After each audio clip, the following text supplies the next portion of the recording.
আসসালামু আলাইকুম সুপ্রিয় অষ্টম শ্রেণীর শিক্ষার্থীরা, তোমাদের সামনে আমি রাসায়নিক বিক্রিয়া অর্থাৎ অধ্যায় নাম্বার 8 বিজ্ঞানের একটি গুরুত্বপূর্ণ অধ্যায় নিয়ে আজকে তোমাদের সামনে ব্যবহারিক ক্লাস নিয়ে উপস্থিত হয়েছি, যেন তোমরা ব্যবহারিক ক্লাস দেখে উপভোগ করতে পারো এবং এটা যেন ব্রেনে যেন স্থায়ী হয়। এই জন্য আসলে আমরা হাতে কলমে শিখবো। তো আসলে গতদিন তোমাদের বেশ কয়েকটা থিওরি ক্লাস নিয়েছি, আজকে তোমাদেরকে কিভাবে এগুলো মানে আমরা বাস্তবে আমরা দেখবো, দেখে আমরা শিখবো। ঠিক আছে, গতদিন আমরা থিওরিটিক্যালি শিখেছি, আমরা হাতে বোর্ডে শিখেছি, খাতা কলমে শিখেছি, আজকে আমরা প্র্যাকটিক্যালি দেখবো এই বিষয়গুলো। তো আমরা গতদিন দেখেছিলাম যে আমি তোমাদেরকে বলেছিলাম যে প্রশমন বিক্রিয়া। তো প্রশমন বিক্রিয়া বলা ছিল যে অ্যাসিড আর ক্ষার বিক্রিয়া করে যদি লবণ আর পানি উৎপন্ন করে। তো এই প্রশমন বিক্রিয়াটা আমি তোমাদেরকে এখন দেখাবো।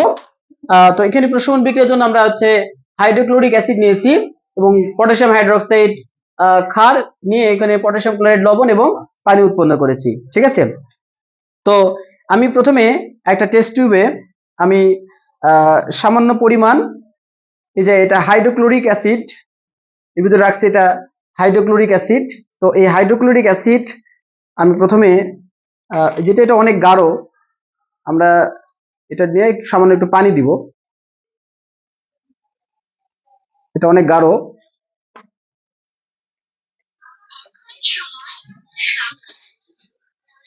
আচ্ছা, এখন দেখো আমি সামান্য একটু পানি দিয়ে রাখি, যে এটা একটু লঘু দিলেই হবে, এত গাঢ় দরকার নাই।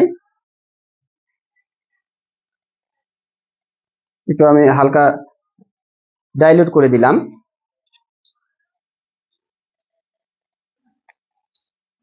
এই টেস্ট টিউবে আমি আরেকটা টেস্ট টিউবে এই যে দেখো এখানে আছে সোডিয়াম হাইড্রোক্সাইড। আমি পটাশিয়াম হাইড্রোক্সাইড নিতে পারি, সোডিয়াম হাইড্রোক্সাইড নিতে পারি। তো নেওয়া হয়নি, এটা সোডিয়াম হাইড্রোক্সাইডের বোতল চলে আসছে।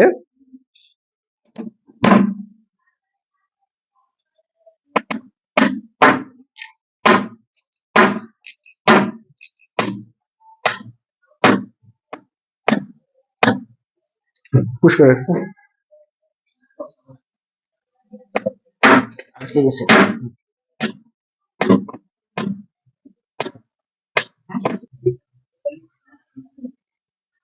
সোডিয়াম হাইড্রোক্সাইডের বোতল নিয়ে এসেছিলাম, ভুলক্রমে এটা খুলতে পারি নাই, আমি আবার পটাশিয়াম হাইড্রোক্সাইডের বোতল নিয়ে আসছি।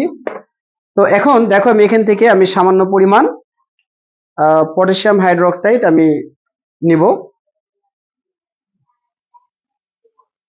পটাশিয়াম হাইড্রোক্সাইড কি ক্ষার না? পটাশিয়াম হাইড্রোক্সাইড ক্ষার। আচ্ছা, এটা আমি সামান্য পরিমাণ নিলাম।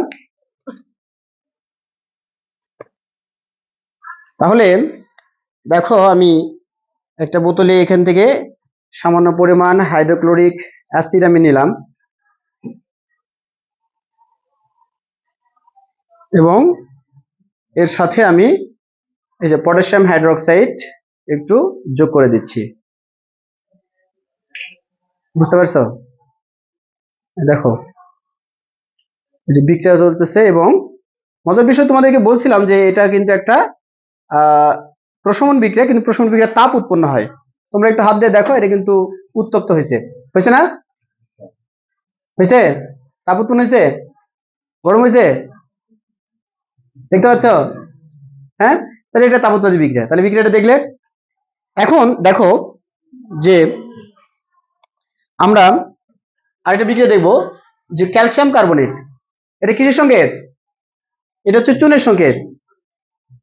এর সাথে চুনা পাথর, চুনা পাথর, আর এটা হচ্ছে sodium hydrochloric acid, calcium chloride লবণ, কার্বন ডাই অক্সাইডের বুদবুদ উঠবে এবং আমরা দেখতে পাবো এখানে পানি উৎপন্ন হবে। আচ্ছা, এই যে আমি নিয়ে এসেছি ক্যালসিয়াম কার্বনেট অর্থাৎ চুনা পাথর, এটা নিয়ে আসছি।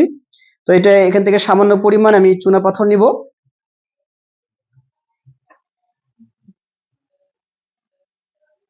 এটা চুনা পাথর ডাস্ট করা আছে, এই ডাস্ট চুনা পাথর।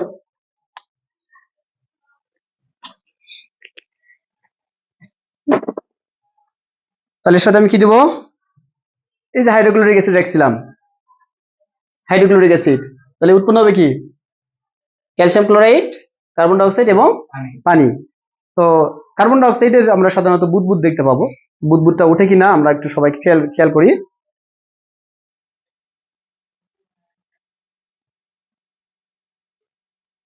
উঠতেছে, দেখতে পাচ্ছ?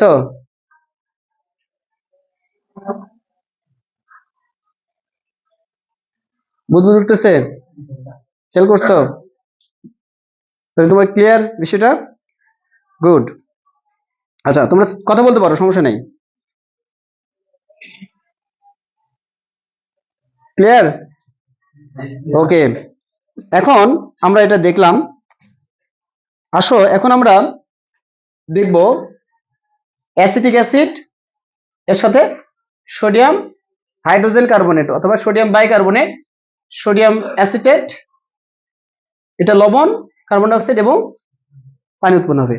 তাহলে আমরা যে এটা উৎপন্ন করব, এই যে ভিনেগার, হ্যাঁ, এই যে ভিনেগারের সাথে ভিনেগার, আমরা বাজারে যে ভিনেগার পাই, এটা এটা কিন্তু 6 থেকে, এটার কিন্তু এটা যে তৈরি হয়েছে এটা হচ্ছে 4 থেকে 6%, কোন জায়গায় লেখা আছে 5%, কোন জায়গায় হচ্ছে 4 থেকে 6%, বিভিন্ন ভাবে লেখা আছে। তো এখন দেখো যে এর সাথে আমি সোডিয়াম হাইড্রোজেন কার্বনেট, এটা কি বেকিং সোডার সংকেত না? তোমরা তো বেকিং সোডা দেখছো বাজারে, কিনছো, পাউরুটি তৈরি করতে লাগে বা রুটি তৈরি করতে এটা লাগে, তাই না? আচ্ছা, বিশেষ করে কেক ফুলাইতে এটা খুব বেশি ব্যবহার করা হয়, পাশে আমরা সবাই কেক ফুলাই। আচ্ছা, তো এটা নিয়ে এসছো না? এটা হচ্ছে সোডিয়াম হাইড্রোজেন কার্বনেট, যেটা এটা আমার কাছে আছে। আর বেকিং সোডা, এই যে এটার ভিতরে বেকিং সোডা নিয়ে আসছে। আমি আমি এই সোডিয়াম হাইড্রোজেন কার্বনেট, এটা হচ্ছে কেমিক্যাল। আর এটা হচ্ছে যে বাজারে যেটা আমরা যেটা খাওয়ার জন্য যেটা ব্যবহার করি, সেটা আমি আমাদের শিক্ষার্থীরা নিয়ে আসছে, তাদের আমি দেখাই দিব। তো এখান থেকে সামান্য পরিমাণ এই যে বেকিং সোডা আমি নিয়ে নিলাম।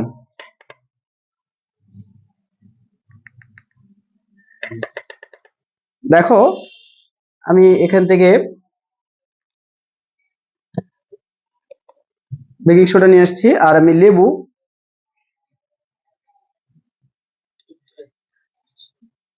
আচ্ছা আমরা একটু খেয়াল করি। আসলে আমরা লেবু আগে প্রস্তুত করে রাখি নাই, আমরা একটু প্রস্তুত করতেছি। এই যে আমরা লেবুর রস আর একটা টেস্ট টিউবে নিয়ে নিচ্ছি। লেবুর রসে সাইট্রিক অ্যাসিড থাকে, এটা আমরা মোটামুটি সবাই জানি, তাই না? এই যে সাইট্রিক অ্যাসিড, এটা আমি সংগ্রহ করে রাখতেছি, এটা একটু পরে ব্যবহার করব, আপাতত আমাদের ব্যবহার করা এটা লাগছে না। এটা আমি এই পাশে রেখে দিলাম, স্ট্যান্ডের আমার জায়গা শেষ। আচ্ছা, এরপর আমরা যে ভিনেগারটা দিয়ে একটু দেখি। তাহলে আমরা কি বলেছিলাম, এই যে ভিনেগারের সাথে বেকিং সোডার বিক্রিয়া, তাহলে এখানে হচ্ছে sodium ethanoate, carbon die oxide এবং পানি উৎপন্ন করছে। দেখো আমি তোমাদেরকে সুন্দরভাবে দেখাই দিচ্ছি। তাহলে আমরা এখানে কার্বন ডাই অক্সাইডের বুদবুদ দেখতে পাবো, দেখতে পাচ্ছ? হ্যাঁ, এই যে বুদবুদ হতে আছে, কিন্তু খেয়াল করছো? আচ্ছা, তাহলে আমরা এটা দেখলাম। এখন খেয়াল করো যে আমরা যদি চুনের সাথে সাইট্রিক অ্যাসিডের বিক্রিয়া করি, সাইট্রিক অ্যাসিড কোথায় থাকে? লেবুতে। এই যে লেবুর রস যেটা সংগ্রহ করে রাখছি, এখন আমরা চুন, এই চুনের সাথে এই চুন হচ্ছে এটা ক্যালসিয়াম অক্সাইড, এর সাথে সামান্য একটু পানি দিব। হ্যাঁ, এই পানি দিয়ে আমরা হচ্ছে চুনের পানি অর্থাৎ ক্যালসিয়াম হাইড্রোক্সাইড করে নিব, তাহলে আমাদের জন্য একটু সহজ হবে। সামান্য একটু চুন নিয়ে নিলাম।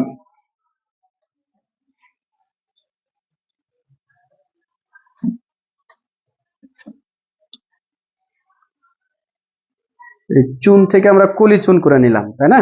স্লাকেট লাইম।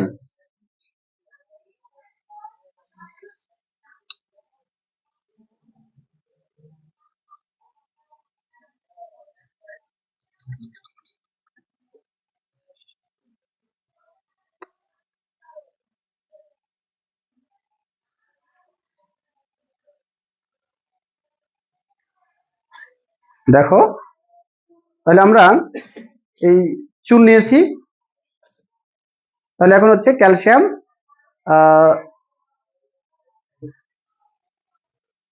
ক্যালসিয়াম হাইড্রোক্সাইড হয়ে গেছে। এখানে আমরা এখন সাথে বিক্রিয়া করতেছি, দেখো।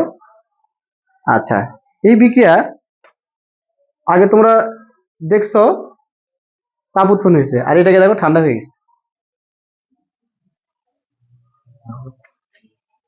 ঠিক আছে, খেয়াল করছো?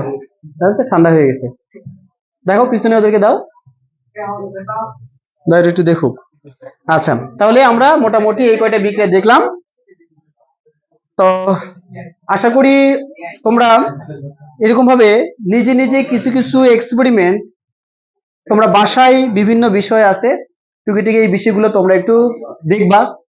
তবে কিছু কিছু সতর্কীকরণ অবশ্যই মেনে চলবা। যেগুলো অ্যাসিড বা ক্ষার তীব্র ব্যবহার করবা না, বাসায় যেগুলো ব্যবহার করা যাবে না এগুলো থেকে বিরত থাকবে, এগুলো ট্রাই করবা না।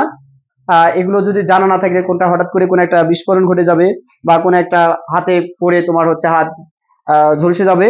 সো এখানে যেগুলো বাসায় চেষ্টা করা যাবে তোমাদের টিচারদের কাছ থেকে শুনে নিবা যেগুলো এগুলো আমরা বাসায় করতে পারবো কিনা, যেগুলো স্যার বলবে যে না এটা করা যাবে, স্যারের ওইসব বিষয় জানা থাকে, ওইসব বিষয় থেকে শুনে তোমরা বাসায় ব্যবহারিক করে দেখবে। তাহলে তোমরা হাতে কলমে কিছু শিখতে পারবে, এগুলো ব্রেনে স্থায়ী হবে। ঠিক আছে, ধন্যবাদ সবাইকে। আল্লাহ হাফেজ।